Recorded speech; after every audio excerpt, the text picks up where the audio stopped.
So thank you. Like I said, again, thank you so much for joining us at HorrOrigins, Charlie Schwan, Emmie Ray. Thank you so much. Obviously, of the incredible horror short Vacant. So happy that it's with the HorrOrigins Film Fest this year. So tell me a little bit about, obviously, when we're filming in quarantine and we're thinking about isolation and stuff like that. And what is frightening about this film for me is you're so hyper aware when you're by yourself of every little sound, every anything. So tell me how Vacant actually came about. Was it something that happened to you during quarantine, or is it just that innate fear? You want me to do this, or you want to do it? Well, I'll start. We were staying in a little place in Laguna for a little bit, and one of the doors on the closet was just that's me, sorry, super creepy. And like, we've been there before, and we're like, every time we're like, oh, we got to film something with this door. It's just the perfect creaky sound, and it's like that creepy, eerie sound. And so yeah, when we were there, we're like, this is literally the perfect time to film it. And yeah, we used the door, and it worked out pretty well, I would say. I think we were there, and it was, you know, her parents run a place there, and we just decided to get out of LA, go there for a little bit. I brought like 2 LED lights, my camera, just in case we filmed something. And we were there for about 3 days doing nothing. And we were like, we should really probably be doing something right now and like be productive. And I think what's cool about horror is a lot of it's location based. So like, we didn't have any idea. We just knew like we had a really cool door, and we just spent like a night writing ideas down. We had some weird like social media ideas, and like there was a phone in the closet, and finally it just kind of happened. So that's basically how that movie came together.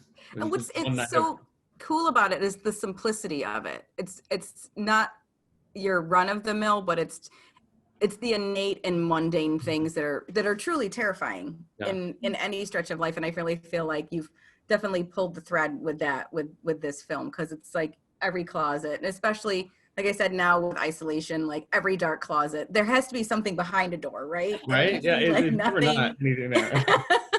You see nothing, and then there's something, and it's just a crazy time. But even speaking of that, of filming in quarantine, what was there any limitations? I know it's probably just the two of you, but any limitations that actually helped you because of being so isolated and being so condensed? You know, I think helicopters. I'm sorry. I can't even hear them. You're all really? set. Oh, awesome. You know, I think the limitations. I think limitations on, you know, filmmaking, whether you're working low budget or two-person crew, a lot of the times, if you're aware of those limitations and you kind of cater to them, you come up with, you know, some really cool stuff. I feel like there's a balance between being too ambitious and trying to do something that it's just not going to work. Yeah. And then there's kind of, we have two people, we have 2 lights, we have 1 camera. Like, what can we do pretty well with this? And it wasn't going to be a lot of CG. It's 1 location. And that's kind of like our goal with this was just keep it super simple and let the film kind of just speak for itself and play into this unknown factor. And I think in horror movies, the unknown is always creepier than the monster. And I think that's kind of what we were trying to do with this, you know? I love it. So how are you feeling? Obviously, you're with us for the HorrOrigins Film Fest. We're seeing a lot of films that have either come out in the spring that are missing their Cannes debut, or they're missing, you know, Austin Film Fest debut, and they're not being able to be screened. Things like Host, for example, also filmed in quarantine, finally getting onto a screen. How are you feeling about, as a filmmaker, how the festival circuit is going to be coming about living within this global pandemic? How do you feel about that dynamic right now? I mean, not great. It'd be great to go to some film festivals. And I think, I think my roommate just said South by has been, I think South by 2021 has already announced that they're going to go virtual this year. I could be wrong about that. But I mean, it's kind of a shame. It really is a bummer, but it's nice to see film festivals, rise into the occasion and still doing their best to make it worthwhile. You know what I mean? Like, Absolutely. Even with online film festivals, I'm seeing a lot of festivals just put in a lot of effort into making this new experience something great and something, you know, that people still want to be a part of.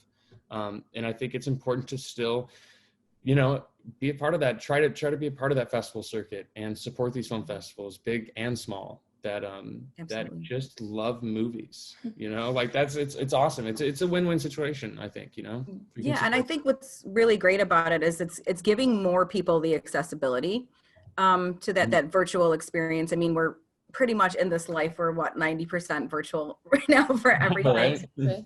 But what I think is nice about that is that the folks that, you know, that can't do, you know, South by, that can't do Austin, that can't travel, that are really in this whole lifetime never going to make it to Cannes, to have that virtual ability to be able to have that expansive quality on film, I think can really only help.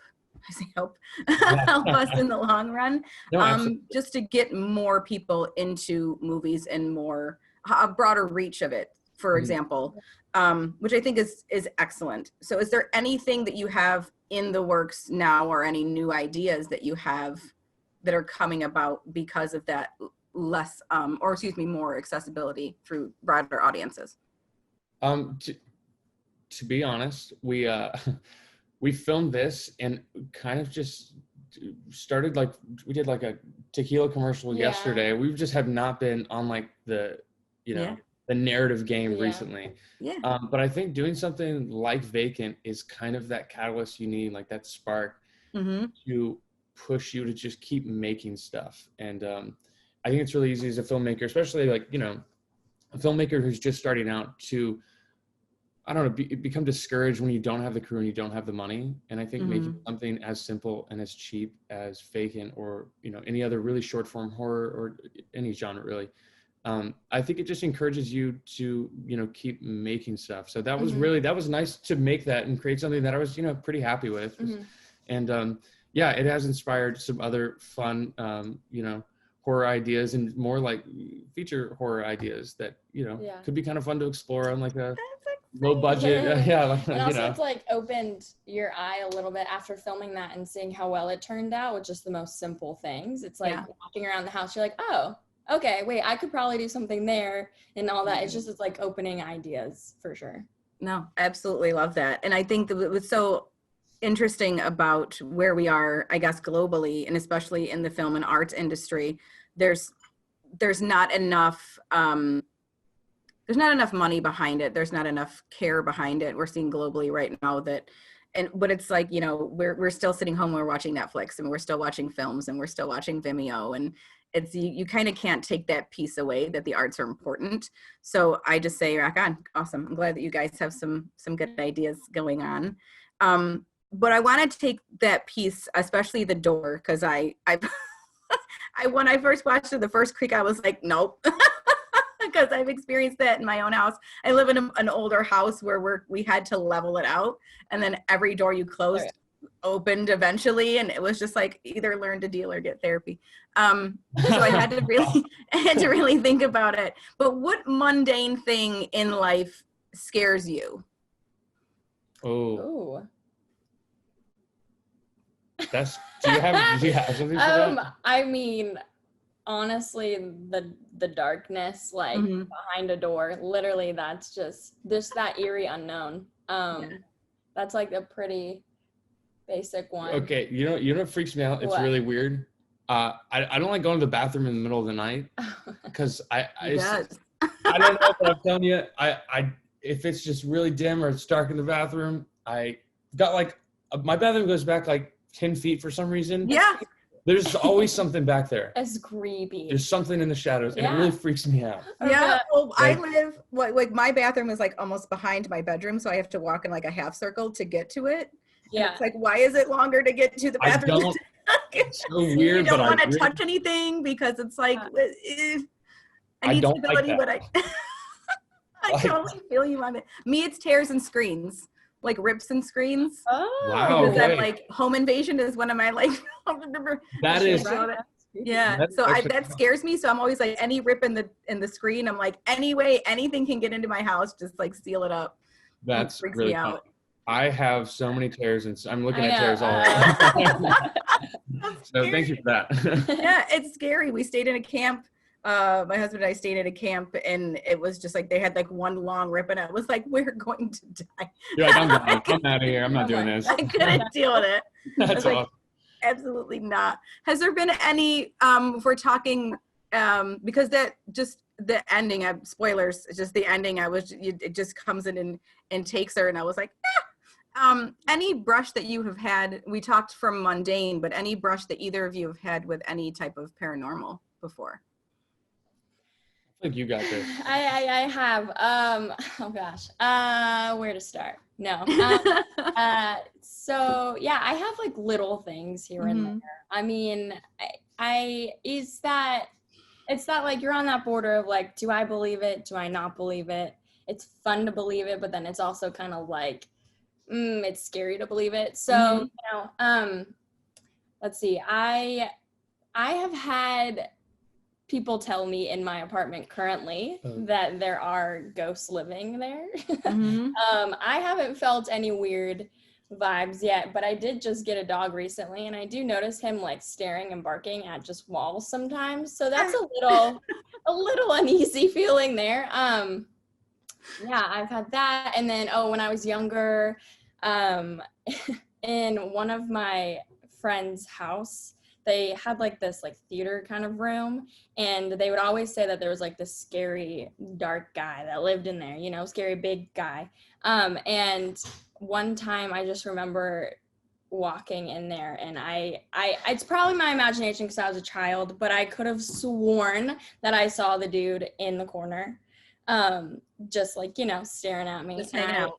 Yeah, and I just like freaked out and ran away.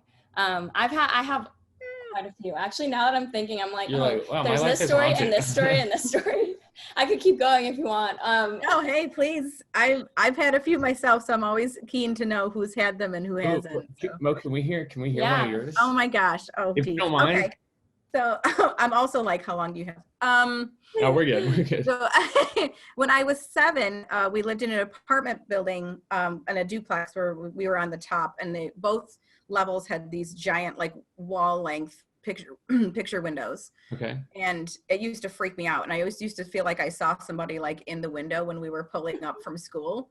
And I was, you know, my sister's always like, oh my God, like, shut up. Like, you don't even know what you're talking about. Oh. And one day I walked past, when you walked into our house, the stairs went all the way up to the bathroom, and then the rest of the house was this way. Okay. And I had walked past the bathroom to get to like a closet, and I saw, I was probably about 7, there's a little girl standing in the tub. No. And I was like, no. And I walked backwards, and I fell down the stairs. Like just backwards, and it knocked the wind out of me. And then when I looked up, she was at the top of the stairs, and I couldn't scream, and I couldn't. Oh my God. That's terrifying. I couldn't scream, and I tried to tell everybody, and no, but to this day, nobody in my family believes me that ever happened. Hey, okay. I believe you. The fact that you remember that so vividly. Oh, super vivid. I will never forget it. That's terrifying. My 40s. Oh my God. Okay. Wow. Yeah, I haven't had any of that. I'm waiting for that experience. That sounds cool. Great, but it sounds kind of cool. Yeah. Like,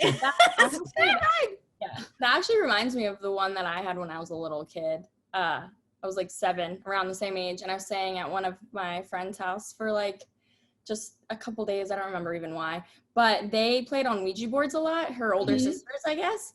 And I still was like, I don't know what any of this is. But one night I remember I was walking to the bathroom, and they said they had these like 2 little boys that would run down the hall at night, and I'm like, that's weird. But I'm walking to the bathroom, and I hear just like footsteps. No. And I remember this. I felt this like really weird cold feeling, and I like froze, and I looked around, and like no one was there, right? And then I go to sleep. And then about an hour or so later, I remember getting woken up to like scratches on the door. And I was like, what? That's weird. They must have a cat, you know? And I didn't even think about it, went to sleep. Next morning, I told them about it. They're like, no, we don't have a cat, but we have heard that before, and we think it's this like lady that likes to scratch on our doors. And I was like, okay. Oh, thanks. Naturally. Feel better now. Yeah, thanks for the sleepover invite. Never again. Seriously. Thanks for clearing that up. Yeah. What? Yeah. No, like I said, I always like to ask, just because I'm a genre screenwriter. I work in horror a lot, and I just like to ask people that because there's so many of us that in the collectives that I work in that are writing about paranormal, and then, you know, you'll have, you know, 2 out of 10 people be like, well, actually, and then everyone's like, Totally. you know, there's the people that like yearn for it to happen, and then there's the people that are like, I believe you believe it. No, right? That's awesome. which is so condescending at the end of the day. It is very much so. Yeah. But I absolutely love that. But thank you so much for sharing those stories. I think there's so much fun, and there's definitely material from that. Absolutely. Exactly. Absolutely. I could probably duplicate a lot of that Oh, right. right now. Oh, awesome. No, I just get very excited about it. So I don't really have much left. But I always do like to ask this as well, from any of my directors and my horror writers and anyone really in the industry. We're seeing so many reboots of all our old horror movies. Like they're rebooting The Thing. Hellraiser is being rebooted as well. If you had your choice to reboot any of your favorite horror movies, what would it be? Oh my gosh. This is, That's a hard that's hard. That question. came That's from really nowhere. No hard. warning.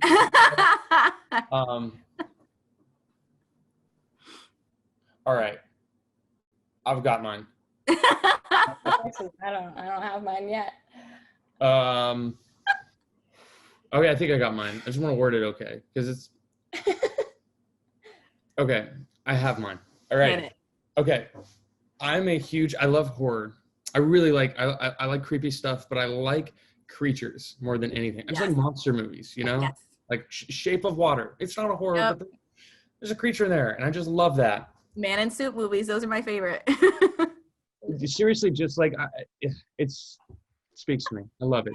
So I'm gonna pick. I'm gonna remake Universal's The Wolfman, and I'm gonna do it right. Oh, yeah. And I'm pretty sure, I could be crazy, but I'm pretty sure. I mean, the Anthony Hopkins one, that was just something else. But Yeah. I'm pretty sure Ryan Gosling might be doing a new Wolfman movie. I don't know, but that is like, just the Wolfman in general is. I've got a wolf candle. I wish it was behind me or something. I've got a great wolf candle. Like, I love the Wolfman, and he just needs a good movie. Yeah, because he's such a great I mean, we went from, you know, the transformation and like the bipedal Wolfman, then we went to like on 4 feet wolf transformation, and then we went like back to like bipedal and like the howling and like dog soldiers and stuff like that. Yeah. So I think that, especially as Universal and the creation of all those, you know, we had like Dracula and we had Frankenstein, and James Whale really kind of kicked that off in the 30s with it. So I think he definitely needs I love those movies, and I just want to do it. I want to do it right. I want to make it good. And one day. No, I don't do this. I don't really have one. I mean, I do. It's going to take a second to really think it through. Yeah. But I'm going to piggyback on to your Wolfman. I mean, I would love. No. No, that's my movie. That's what is this? Oh my God, Emmie. I'm gonna have to get back to you on this question. Okay. Chat me. Send me an email. I would love to see that. We'll collaborate on it. And you know, I would love to be in that. I would love to act in one of those movies. That's fair. I love that. I would probably want to do Creature of the Black Lagoon. We're on the same. I think we're on the same wavelength here. I just really love I love practical effects. That's just one of the big things that I absolutely adore. Yeah. And like just there's so much that can be done for it now for story. Awesome. We've got so much at our disposal, and especially in like when horror and science fiction, like what isn't possible. So, totally, yeah. We got a long road. But thank you. No, that was awesome. Yeah, that did come out of left field, didn't it? I was just like, so Ghost, by the way. That's a big question. I love it. Yeah. Great question. Heavy. But no, again, I absolutely enjoyed your film. Amazing job with it. It was so much fun. It was very captivating. It was just like, you know, I was on my phone, and I was working. I was like on the treadmill, like, you know, I get on once every month, like I'm actually doing something. And we're working towards it. But I'm on it, and I like find myself like getting closer to the Every time she goes in the closet, I'm just like, That's amazing. that's great. I love it. Thank you. Thank you. No, but I'm so happy that we're able to, bring it to the masses, especially with HorrOrigins Film Fest and everything that you guys are doing. Please let us know how it's working out. If you have any new things coming down the pike, please let us be privy to it so we can definitely get some more eyes on it. And again, thank you so much for your time. Thank you. Thank We really you. appreciate it. Thank you. Oh, no worries. Anytime, anything you guys need, let us know. And we'll be talking to you soon. Okay. Awesome. Thank you, Thanks so much. Talk to you Thank later. you guys. Bye. Have a great afternoon. Thank you so much. You too. Bye. Bye. Bye.